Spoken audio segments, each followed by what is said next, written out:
咧，即係最古老嗰啲正宗手法啦。啊，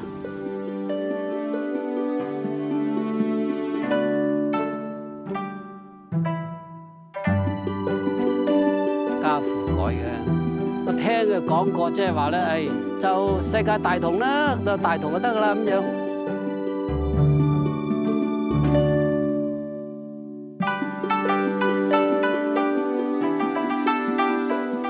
照我睇咧，做人係難，做月餅係更難。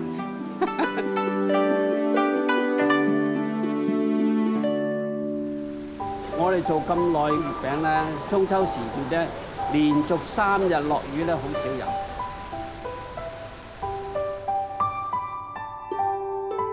以前冇人夠膽用4方嘅嚟到做月餅㗎，因為月圓咧一定要圓㗎，送禮一定要圓㗎。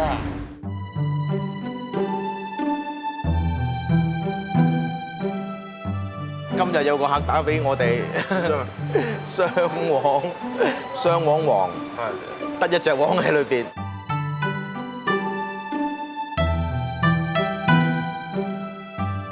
我哋嘅成功咧，其實都係嗰陣時咧，即係阿爸每一個雞仔餅、每一個菠蘿包賣出嚟嘅錢咧，供養我哋讀書噶嘛。佢哋有佢哋嘅生活啊嘛。佢之前佢哋睇都唔睇㗎，中秋都唔翻嚟。即係如果你話真係要做到咧，冇人接手喎，真係要閂埋門佢喎，或者係俾人哋喎咁樣，咁多年嘅心血咧，事實係唔係咁捨得㗎。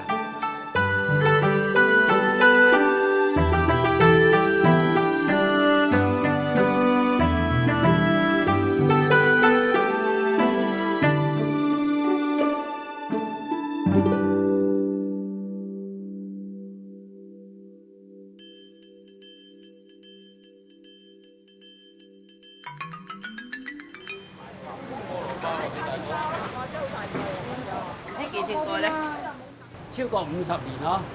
有啦，你有，我認得你㗎啦，你真係幫襯咗幾十年。我買親嘢過年買嘢買幾百蚊都係喺呢度買嘅。啊！呢度啊貴又貴啲，俾人哋就貴好多㗎。呢啲賣5蚊，嗰度賣3蚊都買到㗎。哎呀，我中意咪可以食嚟買咯，冇所謂㗎。做餅就係我覺得咧幾得意就係咁樣，即係你做出嚟啲人如果受落嘅咧，你就覺得好開心嘅。如果你話咧做出嚟啲人咧，哎呀乜嘢咁樣，即係唔係話咧錢多錢少問題，最緊要做出嚟啲人覺得啊係好喎咁樣，咁就得啦。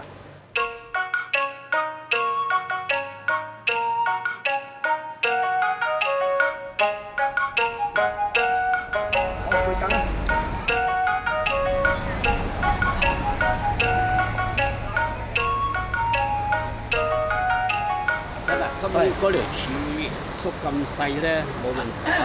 嗰條冇問題啦。呢個師傅啊，63年同我哋做花牌噶啦，做到家下，做咗47年，所以做到啲頭髮都白咧，就嚟退休。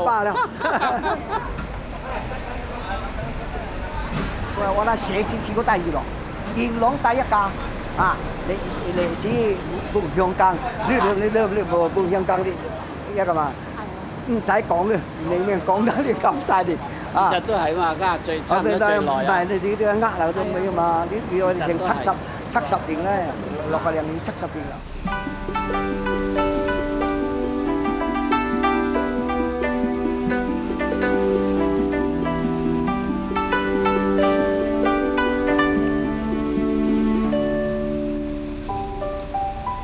因為咧中秋節咧，我哋話咧牌樓咧，主要都係貪佢熱鬧咯。一搭牌樓咧，佢哋都知道啦，都話啦，啊又賣月餅啦咁樣。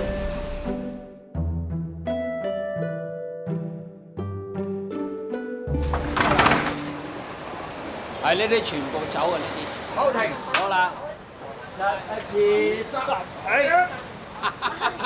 我又唔得，你知我帶俾你。明得啲喎。所以咧啲尺寸咧，即係當時度到咧一寸都唔差得。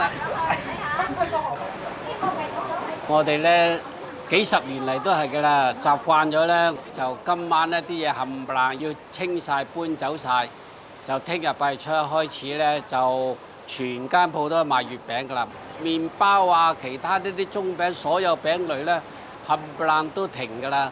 咁要19開始咧，先正恢復翻賣呢啲餅。不過好多啲街坊都話啦，佢話哎呀，即係呢段時間佢哋都好辛苦，即係可能食第二間都食唔慣。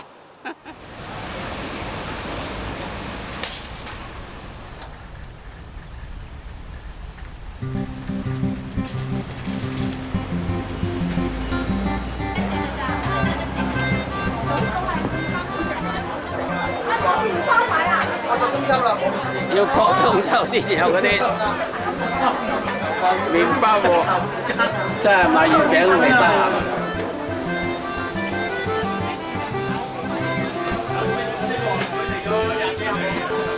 有七折啊！有七折係要排隊。龍尾啊！係啊，龍尾啊，冇辦法㗎。你啊，5人金腿係要幾多？1盒 OK。5人得唔得呢度？嗱，嗰度俾錢得啦，快啲咁啊，快啲！你喺邊度住啊？香港你去北角買㗎嘛？係啊，你北角你咪唔使咁辛苦走到入嚟咯。係啦，冇人知㗎。本來咧，佢咧喺澳洲讀書嘅，初咧就唔預算話做呢行，所以佢啊讀呢個建築，得一個仔。咁樣我話 Peter，你唔做邊個做啊？咁啊拉尾焗住做啦咁樣。初咧就意見好多，因為佢啲要新啊嘛，又話咧就呢啲品種啊又唔夠啊咁樣嚇，好多嘢嘅。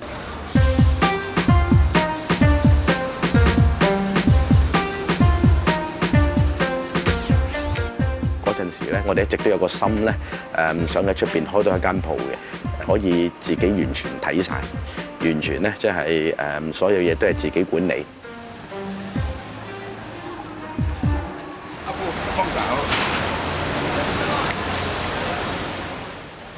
同一般新嘅麵包鋪咧冇乜分別，就係我哋都會賣凍飲嘅。咁但係元朗咧就好傳統嘅中式麵包鋪啦。咁咧就係凍飲唔會賣，佢哋堅持唔會賣嘅嚇。咁啊，我哋呢一度就叫做即係似一般麵包鋪多啲。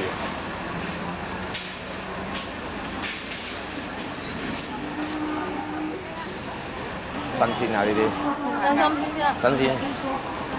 有平啊！最呢啲你買呢就最平我哋㗎啦。你睇下買麵包咧，好似驗屍咁樣，一定要驗得好清楚。呢度咧就係福建人咧嗰啲知慳識儉咧嗰啲特色啊。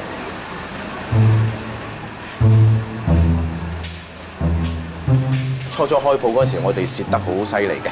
唔識得調配人手，因為啲中餅全部都係人手做㗎嘛。啲師傅喺元朗嗰啲師傅做下咧，就個個拍台啦，就唔做啦。因為點解咧？佢就話：我平時就係做元朗一檔，你而家又要我做埋北角呢一度咁樣，香港呢一度咁啊，我做唔掂啦，我唔做啦咁樣。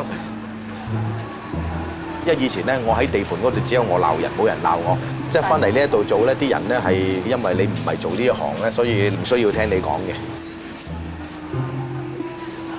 之前我買咗一隻爐，靚過佢嘅，但係咧個成日壞，咁變咗就冇用啦，又俾人揾咗笨咁嘅樣，咁啊好多呢啲嘢咧都係自己個經驗。買機器買錯咗，蝕咗錢，跟住仲要俾個老豆睇到，嚇佢啊即係意思笑一笑，即係話嗱你輸咗啦咁樣，即係佢唔係鬧佢啊，你輸咗啦咁嘅樣。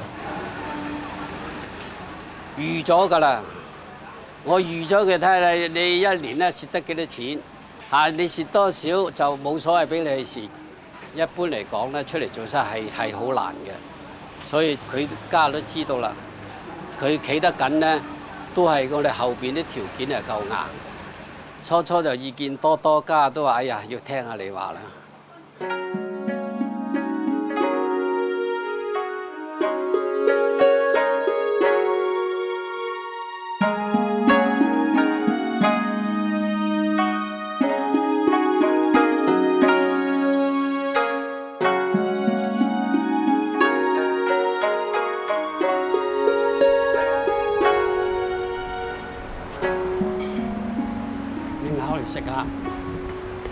嗱，呢啲肉幾厚嚇，嗱佢軟粒粒嚇，甜口。呢啲蓮子叫最靚噶啦。嗱，呢啲蓮子咧就叫做咧鑽心雙蓮揀手，揀手咧大細好勻循。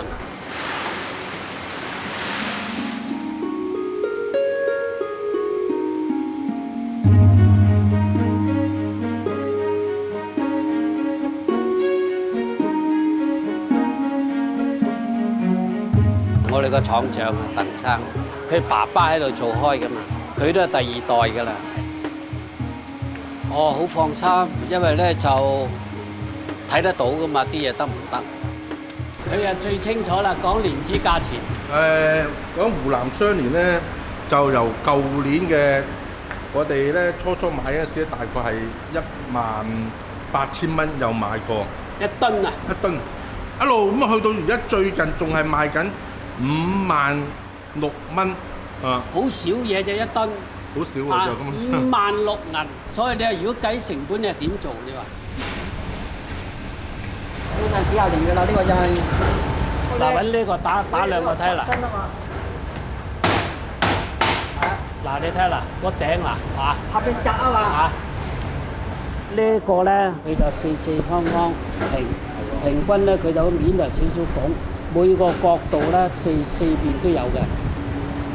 出爐咧好大方，成個好大方。呢個咧好似姑姑叔叔咁樣，成個一粒色仔咁咯。